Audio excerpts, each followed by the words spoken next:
আল্লাহ তাআলা খুশি হলে কি দেয়? আল্লাহ খুশি হলে স্বর্ণ হীরা দেয় না, আল্লাহ খুশি হলে গাড়ি বাড়ি দেয় না, আল্লাহ খুশি হলে এটা দেয় না সেটা দেয় না। আল্লাহ খুশি হলে মানুষের যেটা সবচেয়ে বেশি দরকার সেটা হচ্ছে শান্তি, আল্লাহ সেই শান্তিটাই ওনাকে দান করে। সত্যি করে একটা কথা বলেন, 5 তলা বিল্ডিং ওয়ালা শান্তিতে ঘুমাতে পারে? ফ্যাক্টরির অনেক মালিক শান্তিতে ঘুমাইতে পারে? বর্তমান সময় অনেকে ঘুমের ওষুধ খাওয়ার পরও ঘুমাইতে পারে, কিন্তু রাস্তার পাগলদেরকে দেখবেন, ঘরও নাই বাড়িও নাই, জিয়ত রাত। আপনার আমার খাবারের জন্য বাজারের দরকার, বাজারের জন্য টাকার দরকার, টাকার জন্য চাকরি ব্যবসার দরকার। মিস্টার পাগলের নাই কোনো চাকরি নাই কোনো ব্যবসা, কিন্তু কোনো পাগল তো উপবাসে মারা যায় নাই, উপবাসে থাকে নাই। এবার পাগলকে জিজ্ঞেস করলাম, মামা চাকরিও নাই ব্যবসাও নাই, কখনো তোরে বাজার করতেও দেখলাম না, খাস কেমনে? তখন সে পাগল উত্তর দেয়, রিজিকের দায়িত্ব তো বান্দার উপর নয়, রাজ্জাকের উপর, ওই রাজ্জাকে খাওয়ার ব্যবস্থা করে দেয়। আপনাদের মাঝে মধ্যে অনেক বন্ধু বান্ধব দেখবেন হঠাৎ করে একটা প্ল্যানিং করে, চল কিছু বিরিয়ানি বানায় প্যাকেটিং করে রাস্তায় দিই, হয় বলেন না হয়? এদিকে আপনারা প্ল্যানিং করতেছেন আপনাদের জ্ঞানে, ওদিকে মোড়ের মধ্যে একজনে বলতেছে, আল্লাহ টাকা, আত্মীয়, মা বাপ, ওদিকে উনি বলতেছে আল্লাহ, এদিকে আপনার মনের মধ্যে তুই বাত রেডি কর, যা দে। এতগুলো রাস্তা থাকতে আপনার গাড়ি সেদিকে যাচ্ছে যেদিকে বান্দা দোয়া করছে। বেশিরভাগ সময় একা চলার, একা থাকার চেষ্টা করবেন, কারো উপর ভরসা ইন্ডিপেন্ডেন্ট হয়েন না, যেই কাজ নিজে করার চেষ্টা করবেন, কারণ আপনাকে আমাকে কোনো না কোনো দিন একদিন একা হতেই হবে। যদি অভ্যাস হয়ে যায় মানুষ ছাড়া থাকতে না পারার, সে মানুষ যদি কোনোদিন বেড়াইতে যায় মারা যায়, আপনার রাত্রে আর ঘুম আসবে না। একটু জোরে বলেন না। আপনার অভ্যাস যদি এমন হয়, আপনার অভ্যাস যদি এমন হয় আপনি একা ভাত খেতে পারেন না, কাউকে না কাউকে লাগে, তাহলে জীবনে এমন সিচুয়েশন আসবে যে আপনার পাশে মানুষও থাকবে না, আপনাকে একা ভাত খাইতে হবে, সেদিন আপনার কণ্ঠনালী দিয়ে ভাত নামবে না। দুনিয়াতে বাঁচতে গেলে সর্ব বিষয়ে প্র্যাকটিস থাকা উত্তম। একটু জোরে বলেন না। এমন কোনো বিষয় আপনার জীবনে রাখবেন না যেটা আপনার না থাকলে, না পেলে আপনাকে ভেঙে দিবে, মন খারাপ করে দিবে। ভরসাটা থাকবে রবের উপর। একা চলতে থাকেন, আসছি একা, যাবো একা, একাই আমাদের জীবন। আর কোনো বান্দা যদি আপনাকে জিজ্ঞেস করে তুই একা চলিস কেন, আপনি উত্তরে দিবেন, আমি একা চলি না, আমার রবের রহমতের ছায়া নিয়ে চলি। সুবহান। তোরা দেখছিস আমি একা, কিন্তু আমার মন দেখছে আমার চতুর্দিকে আমার রব্বুল আলামিনের রহমত আমাকে জড়িয়ে ধরে আছে। বলেন সুবহানাল্লাহ। আল্লাহ তোমার এত নাম কেন? রব বলে যে আমার প্রত্যেকটা নাম শুধু বান্দা তোদের জন্য, তোদের উপর দয়া করার জন্য, তোদের কল্যাণের জন্য। রব বলে আমি সব জানি, ভিতর বাহির প্রকাশ গোপন। তোদের গুনাহ যদি বাহিরে প্রকাশ হয় তোরা বেইজ্জত হয়ে যাবে। স্বামী দেখাতে পারবে না নিজের চেহারা, স্ত্রীর সামনে মাথা উঁচু করে দাঁড়াতে পারবে না, স্ত্রী কখনো চোখ মিলাতে পারবে না স্বামীর চোখের সাথে।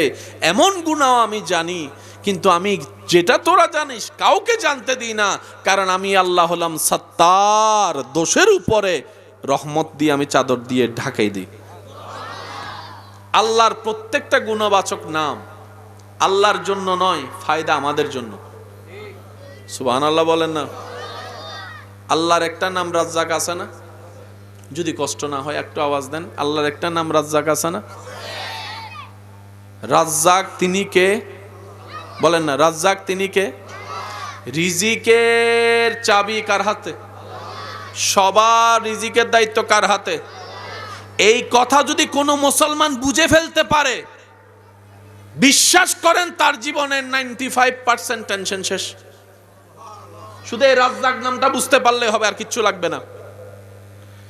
একটা মানুষ দুনিয়াতে ভালোভাবে বেঁচে থাকার জন্য নিয়ামত রহমতের দরকার আছে না নাই? এবার বলেন নিয়ামত দাতাকে, রহমত দাতাকে। বেঁচে থাকার জন্য রিজিকের দরকার, খাবারের দরকার, একটু জোরে বলেন। দেখার জন্য চোখের দরকার, শোনার জন্য কানের দরকার, চলার জন্য শক্তির দরকার, খাওয়ার জন্য পেটের দরকার, হজমের জন্য হজম শক্তি দরকার। সব কিছু যা দরকার একটা মানুষের লাইফ করার জন্য সব কিছু দিচ্ছেন কে? আপনার রিজিকের দায়িত্ব যদি আপনার চাচা জ্যাঠার হাতে থাকতো, তাইলে আপনার টেনশন করা দরকার ছিল। আমি কি বুঝাতে পারছি কথা? আপনার ছেলে মেয়ে রিজিকের দায়িত্ব কার? সুতরাং সেখানে আপনার চাচা আসুক, জ্যাঠা আসুক, মামা আসুক, খালা আসুক, কেউ চাইলে তো আর রিজিক ছিড়াই নিতে পারবে? কোন বাবা যখন এই কথা, কোন মা যখন এই কথা অন্তরে লালন করবে, আমার সন্তানের রিজিকের দায়িত্ব আমার আল্লাহর, সুতরাং আমার আল্লাহ তো দয়ার সীমা নাই, আমার আল্লাহ তো রহমানিয়তের সীমা নাই, আমার আল্লাহ তো করুণার সীমা নাই, সুতরাং আমি আমার পরিবার নিয়ে টেনশন করারও দরকার নেই। রব বলে যে আমি চাইলে হুকুম দিলেই হয়ে যাবে, কিন্তু আমি সেটা করব না। আল্লাহ বলে যে আমি চাইলে হুকুম দিলে হয়ে যাবে, কিন্তু আমি সেটা করব না। আমি চাই কে কে আমার বান্দার ভিতর আমার জন্য দেওয়ার আগ্রহী আছে। সুবহানাল্লাহ। আমি আল্লাহ চাই তোমরা নিজেরাও কিছু করে সওয়াব কামাও। আমি আল্লাহ চাই তোমরা কে কতটুক আমি রবের নামে দিতে পারো, কারণ সম্পদের লোভ মারাত্মক লোভ। এই লোভকে পিছনে ফেলে আমি রবের জন্য কে কতটুক করতে পারো, আমি সেটা দেখার জন্য ভালো কাজ, মসজিদ মাদ্রাসা নির্মাণের কাজটা তোমাদের উপর ছেড়ে দিলাম। সুবহানাল্লাহ।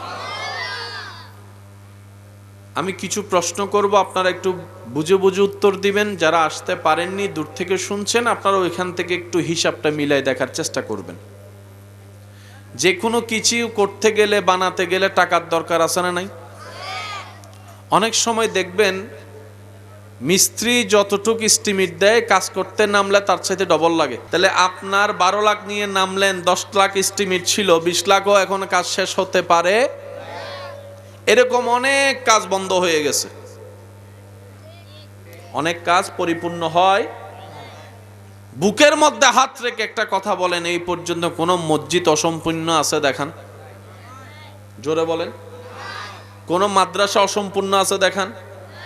কোনো না কোনো ভাবে আল্লাহ কিছু বান্দার ব্যবস্থা করে দেয়।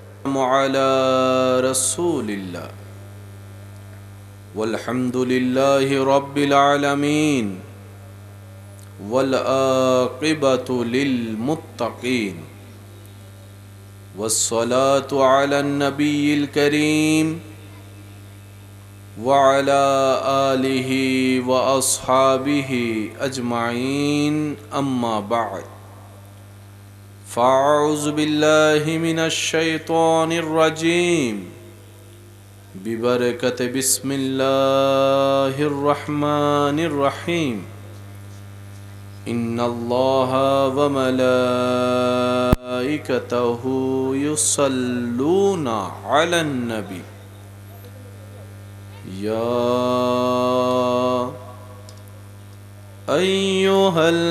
আইয়ুহাল্লাযীনা আমানু সাল্লু আলাইহি ওয়া সাল্লিমু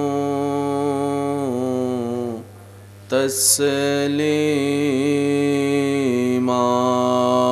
সাল্লাল্লাহু আলা সাইয়্যিদিনা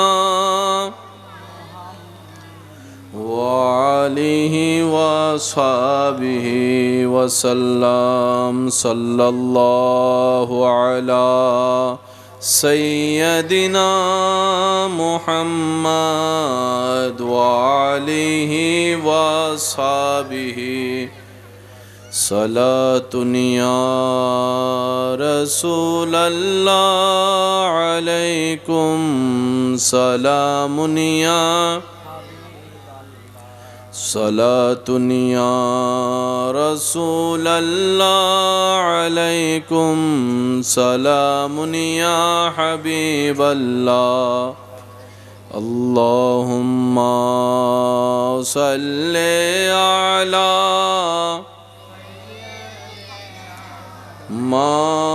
مولانا محمد وعلى آل سيدنا مولانا জয় যদি মোর তন জন এতে নাই মোর ভাবনা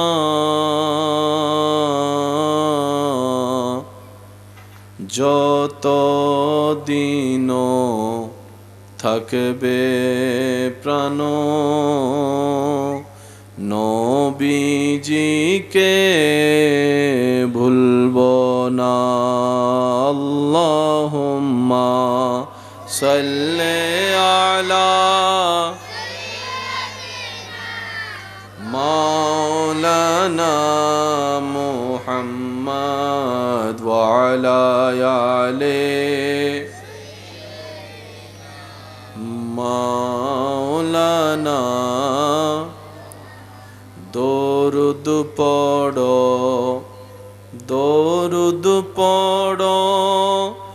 নবীর দরুদ ছাইড়ো না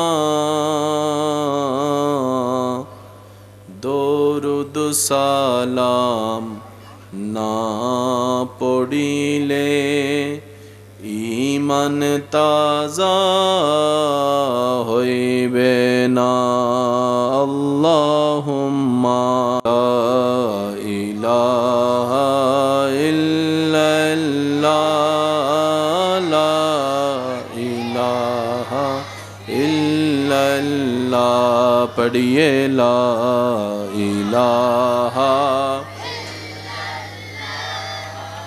লা ইলাহা হাসবি রাব্বি জাল্লাল্লাহ মা ফি কলবি গায়রুল্লাহ হাসবি মা ফি কলবি গায়রুল্লাহ নূর মুহাম্মদ সাল্লাল্লাহ লা ইলাহা ইল্লাল্লাহ লা ইলাহা লা ইলাহা লা মওজুদা ইল্লাল্লাহ লা মাশহুদা ইল্লাল্লাহ লা মা'বুদা ইল্লাল্লাহ লা ইলাহা ইল্লাল্লাহ লা ইলাহা লা ইলাহা ত্রিভুবনের প্রিয় মুহাম্মদ এলো রে দুনি আইরে সাগরে আকাশ বাতাস দেখবি যদি আইরে সাগরে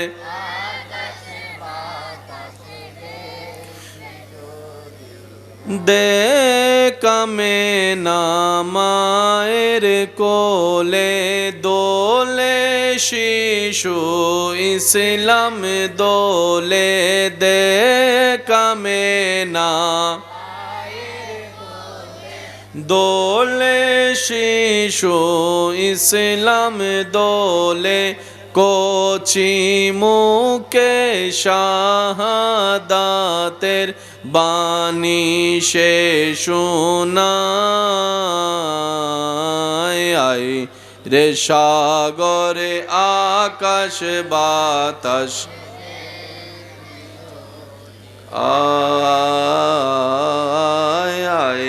রে সাগরে আকাশ বাতাস দেখবি যদি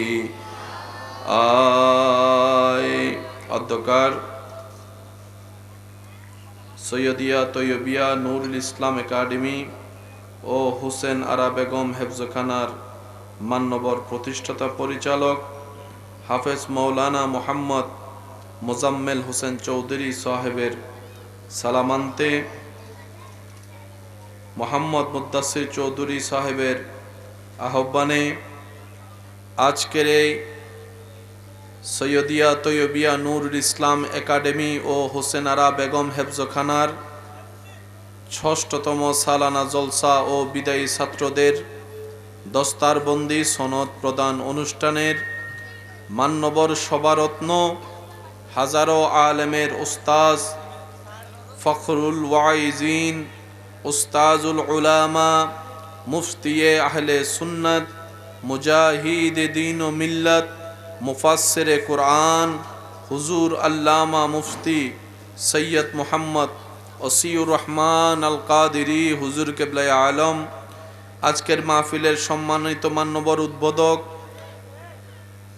রৌনকে আহলে সুন্নাত রৌনকে মিল্লাত হযরতুল আল্লাম জনাব মৌলানা আবুল হাশেম শাহ সাহেব মাদ্দাজিল্লুহুল আলী, আজকের মাহফিলের সম্মানিত মান্যবর প্রধান অতিথি, বিশেষ অতিথিবৃন্দ, বিশেষ করে প্রধান আলোচক সুন্নিয়তের অহংকার রৌনকে মিল্লাত মুজাহিদে মিল্লাত হুজুর আল্লামা মৌলানা গাজী আবুল কালাম বায়ানী সাহেব মাদ্দাজিল্লুহুল আলী, আরও উপস্থিত হবেন সুন্নিয়তের অলংকার অহংকার মুজাহিদে মিল্লাত মুফতি আহলে সুন্নাত রৌনকে মিল্লাত হুজুর আল্লামা মৌলানা উমাইর রেজভী সাহেব মাদ্দাজিল্লুহুল আলী সহ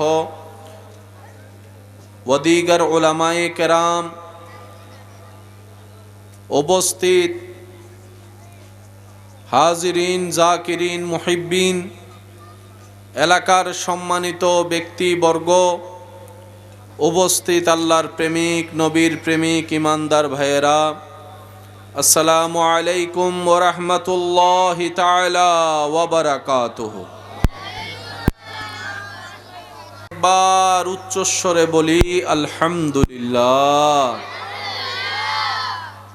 আল্লাহ তাআলা আমাদের সবার হাজিরি কবুল করুন, আমাদের সবার জীবনের গুনাহ ক্ষমা করুন, আমাদের মা বাবা দাদা দাদি নানা নানির গুনাহ ক্ষমা করুন, আমাদের আত্মীয় স্বজন এবং এলাকার যারা কবরের আযাবে কষ্ট পাচ্ছে এখন আল্লাহ সবার দোয়া কবুল করে প্রত্যেকটি কবরবাসীকে আযাব থেকে মুক্তি দান করুন। আপনারা যারা উপস্থিত হয়েছেন, এলাকার সর্বস্তরের মানুষের সহযোগিতায় সৈয়দিয়া তৈয়বিয়া যেই প্রতিষ্ঠান সচক্ষে আজকে দৃশ্যমান, এই প্রতিষ্ঠানের সাথে সম্পৃক্ত আল্লাহ সবাইকে কবুল করুক। যারা কবরে গিয়েছেন আল্লাহ তাদের কবরের আযাব মাফ করুক। দীর্ঘক্ষণ আলোচনা করার কোনো সুযোগ নেই। ওয়াদা নিয়েছি, ওয়াদা রক্ষা করার জন্য উপস্থিত হয়েছি। সবার কাছে একটা অনুরোধ থাকবে,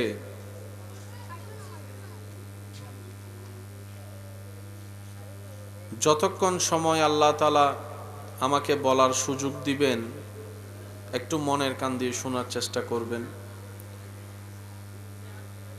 আর আমাকে একটু আওয়াজ দিয়ে সহযোগিতা করবেন।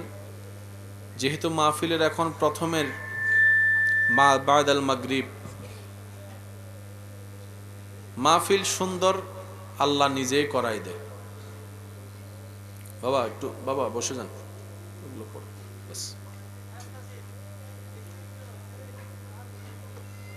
আল্লাহ এবং রসুলের কাজ কখনো আটকাই থাকে না, এটা জীবন মনে রাখবেন। যার নিয়ত পরিষ্কার, যার থাকবে পরিশ্রম চেষ্টা, সে যেই হোক আল্লাহ তার কাজকে সুন্দর করে নিজ দায়িত্বে গোছাই দেন। বলি সুবহানাল্লাহ। বাবা একটু কথাগুলো একটু কথাগুলো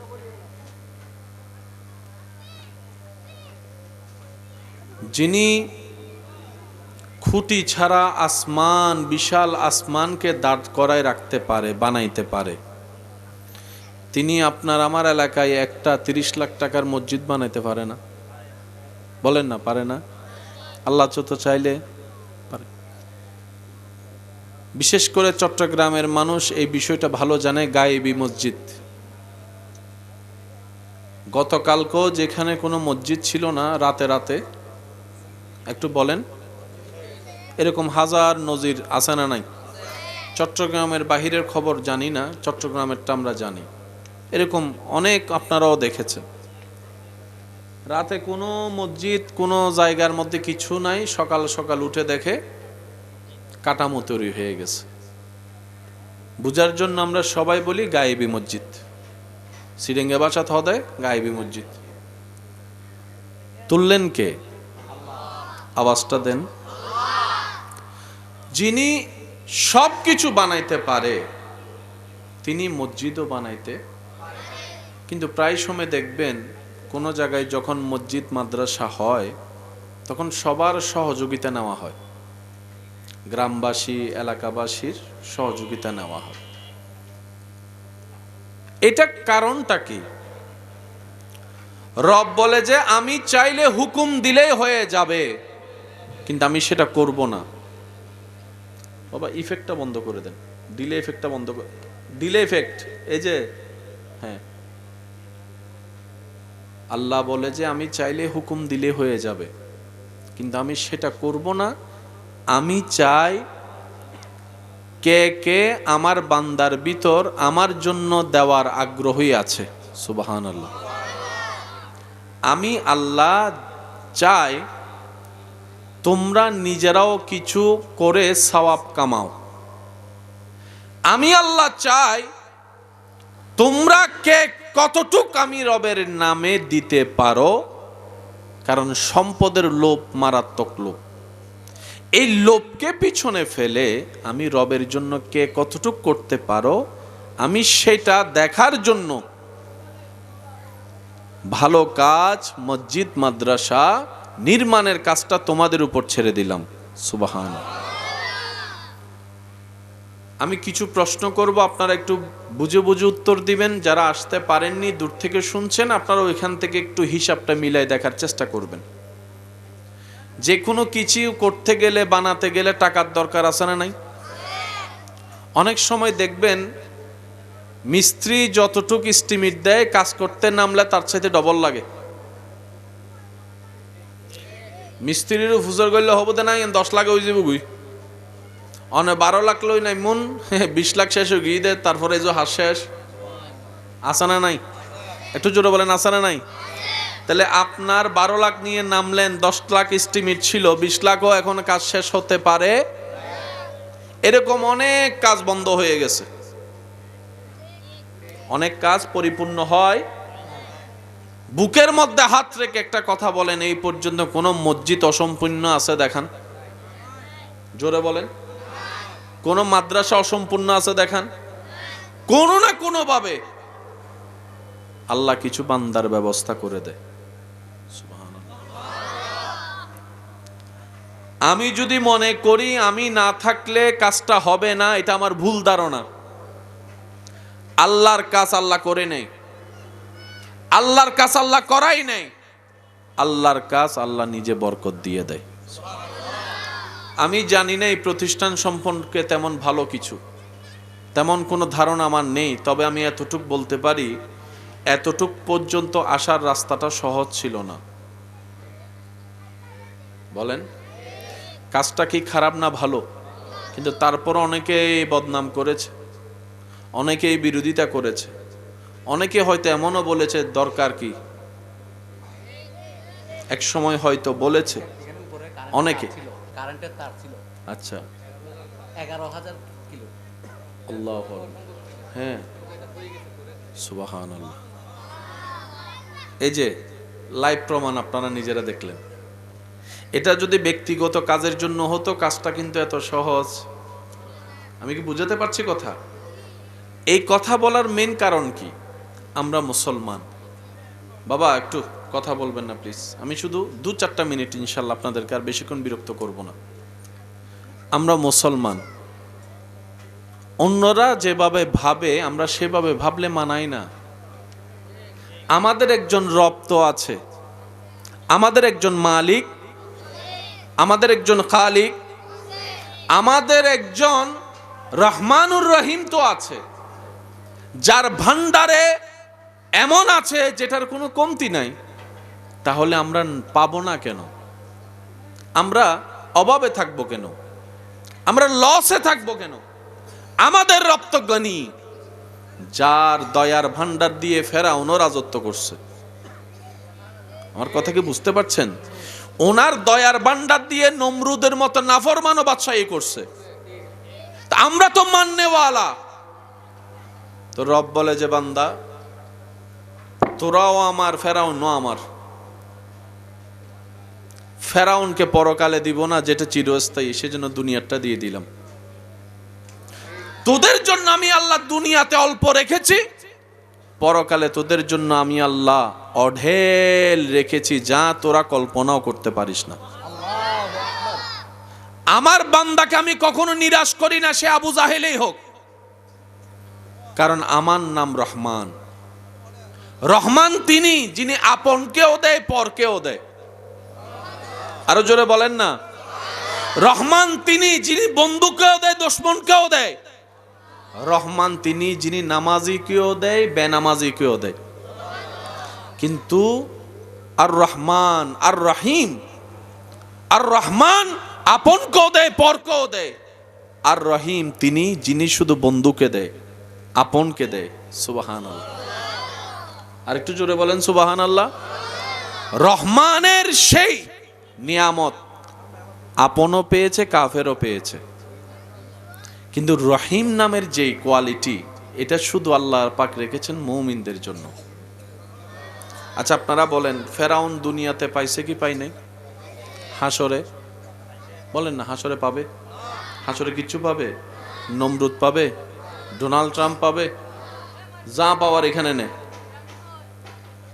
যেন হাসরে গিয়ে বলতে না পারে, আল্লাহ তুমি তো একতরফা করেছো, মানছে বলে তাদেরকে দিছো, আমি মানি নাই বলে আমাকে দাও নাই, তাহলে তো তুমি রহমান হবা না। এই কথা যেন বলতে না পারে। ফেরাউন যখন নিজেকে খোদা দাবি করে বেয়াদবি করছে, আল্লাহ চাইলে সেকেন্ডের ভিতর তার সব করে দিতে পারত। আল্লাহ পাক বলে যে না, আমি বানিয়েছি, আমি চাই আমার প্রত্যেকটা বান্দা জান্নাতে যাক। আর একটু জোরে বলি, আমি রহমান, খালেক, সৃজনকারী, তোর মা পেটে ধারণকারী। আমি রব, লালনকারী, পালনকারী। আমি চাই আমার প্রত্যেকটা বান্দা জান্নাতে যাক। তাই আমি আল্লাহ তওবা করার জন্য অপেক্ষা করি। সে যদি মরণের আগেও তওবা করে, আমি আল্লাহ তখনও মাফ করে দিতে রাজি। আমি আল্লাহ অভিমানী নয়। শব্দগুলো একটু খেয়াল করবেন।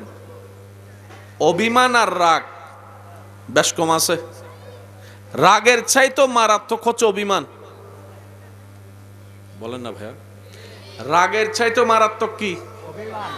রাগ হচ্ছে বড় তুফানের মতো, ধমকা হওয়ার মতো আসবে, চলে যাবে। আর অভিমান যদি মনে পুষে যায়, শয়তানে যদি সেখানে আবার বাতাস দেয়, তিলে তিলে তিলে তিলে সব শেষ। বুঝতেও দিবেন আপনাকে কেন রাগ করে বসে আছে। রাগ করলে বোঝা যায়, রাগ দেখালে বহিঃপ্রকাশ হয়, কারণটা কি। আর অভিমান ভিতরে যখন লালন হয়, সেটা বাহির থেকে কারণ বোঝা যায় না। আল্লাহ তাআলা বলে, আমার নাম হালিম। আল্লাহ তুমি হালিম হলা কেন? কয় তোদেরকে বাঁচানোর জন্য। আল্লাহ কি রকম? কয় আমার জমিনে থেকে তোরা আমার জমিন নষ্ট করবি গুনাহ করে, আমি আল্লাহ যদি রাগ করে ফেলি তাহলে তো সব শেষ, ফানা ফানা হয়ে যাবে। সেজন্য আমি আল্লাহ হালিম, মহাধৈর্যশীল। আর একটু জোরে বলেন। আমার মাদ্রাসার ভাই যারা আছেন তাদেরকে অনুরোধ করব, আল্লাহ তাআলার যতগুলা সিফতি নাম আছে সবগুলার নাম নিয়ে একটু গবেষণা করবেন। জীবনের রংটাই পাল্টাই যাবে আপনার। আল্লাহ পাক বলে, আমি হালিম, আমি মহাধৈর্যশীল, আমি গফফার, আমি মহা ক্ষমাশীল। একটু জোরে বলি। ক্ষমাকারী, ক্ষমাশীল, মহা ক্ষমাশীল এক কথা নয়। ক্ষমা আপনি আমিও করতে পারি, কিন্তু আপনি আমি কিছু কিছু জায়গায় গিয়ে ক্ষমা করব না, এরকম কিছু আছে না? বলেন না ভাই, আছে না? কিছু বিষয় আমরাও ক্ষমা করি মানুষ, কিন্তু কিছু বিষয় আছে আমরা চাইলেও ক্ষমা করতে পারি না, মন চাই না। রব বলে আনাল গফফার, বান্দা তুই যেই গুনাহ কল্পনা করো পৌঁছাতে পারবি না, ক্ষমার আশা করতে পারবি না, আমি আল্লাহ সেটা সেকেন্ডের আগে মাফ করে দিতে রাজি। আমি আল্লাহ রউফ,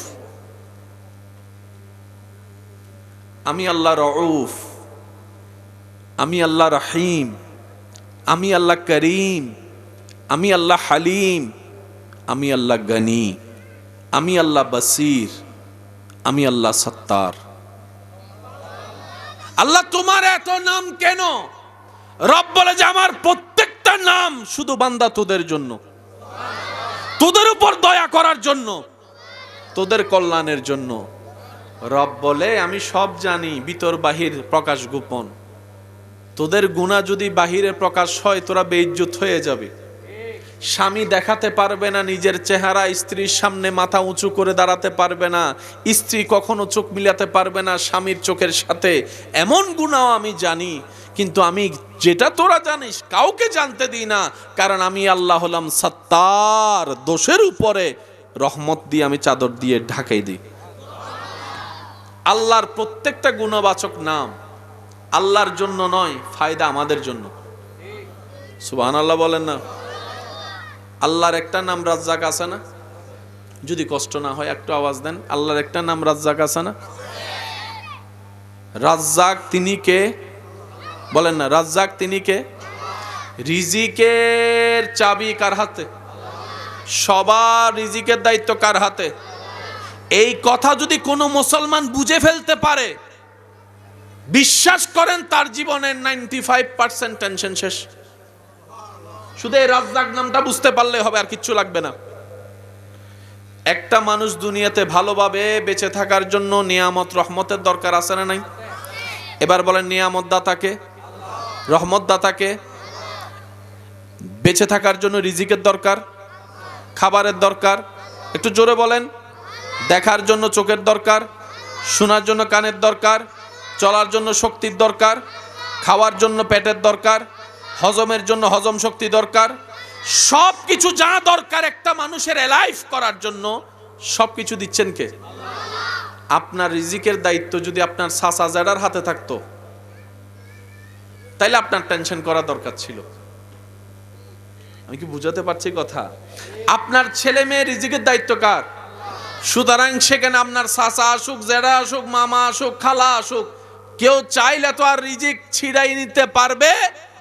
কোন বাবা যখন এই কথা, কোন মা যখন এই কথা অন্তরে লালন করবে, আমার সন্তানের রিজিকের দায়িত্ব আমার আল্লাহর, সুতরাং আমার আল্লাহ তো দয়ার সীমা নাই, আমার আল্লাহ তো রহমানিয়তের সীমা নাই, আমার আল্লাহ তো করুণার সীমা নাই, সুতরাং আমি আমার পরিবার নিয়ে টেনশন করারও দরকার নেই। নারে তাকবীর, আল্লাহু আকবার, রিসালাত, আল্লাহু আকবার। মাওলানা মুকাররম বাড়ি। এবার আওয়াজ দিয়ে বলেন, আপনার সন্তানকে কি আপনি খাওয়ান না আল্লাহ খাওয়ায়? কে? আল্লাহ, যিনি আপনকেও খাওয়ায় পরকেও খাওয়ায়। তা আপনার ছেলে মেয়েকে খাওয়াইতে পারবে না? বলেন না পারবে? বলেন না পারবে? তাহলে তো আপনার আমার 2 নম্বরই করে সম্পদ অর্জন করার দরকার। ব্যাংকে জমায় রাখার নামাতে জমায় রাখার, জমানো জিনিসটা আল্লাহর পছন্দ না। কোরআনে আল্লাহ যেখানে বলেছেন শুধু বলেছে খরচ করো, খরচ করো, দান করো, দান করো। রব বলে যে তুই জমাস কেন? আল্লাহ ভবিষ্যতের জন্য। রব বলে যে ভবিষ্যৎ তো আমার কুদরতের হুকুমে।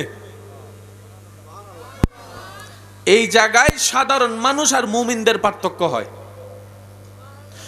যার তাওয়াক্কুল যত বেশি তার দুনিয়ার জীবন তত মুসিবত বেশি, যার তাওয়াক্কুল যত বেশি তার হাসরের রাস্তা তত সহজ বেশি। মুমিনদেরকে আল্লাহ তাআলা বলে দুনিয়া নিবা না আখিরাত নিবা। মুমিনরা বলে আল্লাহ দুনিয়াতে মানাই নিব, আখিরাতে নিয়ামত নিব। তখন আল্লাহ তাআলা তাদেরকে আখিরাতের নিয়ামত দেয়, দুনিয়াতে নিয়ামতও দান করে দেয়। সেজন্য আপনার আমার হাজার কিছু করলেও ইজ্জত পাই না, কিন্তু আল্লাহর ওলি যারা হয়েছেন ওনারা হাসরও ইজ্জত পাবেন, দুনিয়াতেও ইজ্জত পাচ্ছেন। একটু জোরে বলেন না। আপনি আমারও যেরকম খাবার পেটে যায়, আল্লাহর বন্ধুদেরও খাবার পেটে যায়। আপনার আমার পেট ভরতে 3 প্লেট লাগে, আল্লাহ ওয়ালাদেরকে আল্লাহ দয়া করে সে আধা প্লেটে পেট ভরাই দেয়। তো বিশাল অট্টালিকার সে রেঞ্জ রোভার গাড়ি আর ডুপ্লেক্স বাড়ি দিয়ে আল্লাহ দেয় না। আল্লাহ তাআলা খুশি হলে কি দেয়? আল্লাহ খুশি হলে স্বর্ণ হীরা দেয় না, আল্লাহ খুশি হলে গাড়ি বাড়ি দেয় না, আল্লাহ খুশি হলে এটা দেয় না সেটা দেয় না। আল্লাহ খুশি হলে মানুষের যেটা সবচেয়ে বেশি দরকার সেটা হচ্ছে শান্তি, আল্লাহ সেই শান্তিটাই ওনাকে দান করে। সত্যি করে একটা কথা বলেন, 5 তলা বিল্ডিং ওয়ালা শান্তিতে ঘুমাতে পারে? বলেন না। ফ্যাক্টরির অনেক মালিক শান্তিতে ঘুমাইতে পারে? বর্তমান সময় অনেকে ঘুমের ওষুধ খাওয়ার পরও ঘুমাইতে পারে, কিন্তু রাস্তার পাগলদেরকে দেখবেন, ঘরও নাই বাড়িও নাই, জিয়ত রাইত ইন্নমাতে আরো জোর হন ভাই, জিয়ত রাইত। আপনার আমার খাবারের জন্য বাজারের দরকার, বাজারের জন্য টাকার দরকার, টাকার জন্য চাকরি ব্যবসার দরকার। মিস্টার পাগলের নাই কোনো চাকরি নাই কোনো ব্যবসা, কিন্তু কোনো পাগল তো উপবাসে মারা যায় নাই, উপবাসে থাকে নাই। এবার পাগলকে জিজ্ঞেস করলাম, মামা চাকরিও নাই ব্যবসাও নাই, কখনো তোরে বাজার করতেও দেখলাম না, খাস কেমনে? তখন সে পাগল উত্তর দেয়, রিজিকের দায়িত্ব তো বান্দার উপর নয়, রাজ্জাকের উপর, ওই রাজ্জাকে খাওয়ার ব্যবস্থা করে দেয়। আপনাদের মাঝে মধ্যে অনেক বন্ধু বান্ধব দেখবেন হঠাৎ করে একটা প্ল্যানিং করে, চল কিছু বিরিয়ানি বানায় প্যাকেটিং করে রাস্তায় দিই। হয়? বলেন না হয়? এদিকে আপনারা প্ল্যানিং করতেছেন আপনাদের জ্ঞানে, ওদিকে মোড়ের মধ্যে একজনে বলতেছে আল্লাহ, বলেন না, টাকা, আত্মীয়, মা বাপ, ওদিকে উনি বলতেছে আল্লাহ, এদিকে আপনার মনের মধ্যে তুই বাত রেডি কর, যা দে। এতগুলো রাস্তা থাকতে আপনার গাড়ি সেদিকে যাচ্ছে যেদিকে বান্দা দোয়া করছে। সুবহানাল্লাহ জোরে বলেন। উনি হচ্ছে রাজ্জাক। বাবা এদিকের আওয়াজগুলো যদি একটু বন্ধ করা যায় প্লিজ। আপনাদের কি কষ্ট হচ্ছে কোনো? স্যার মন ভরে একবার দরুদ শরীফ পড়েন, আল্লাহুম্মা সাল্লি আলা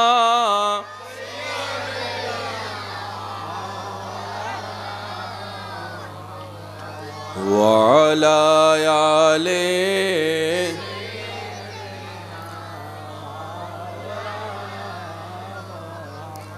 এনাই সুন্দর আওয়াজ ইবে উন্নি আই সাই সিরিঙ্গে আওয়াজ একবার দরুদ শরীফ পড়ন চাই, আল্লাহুম্মা সাল্লি আলা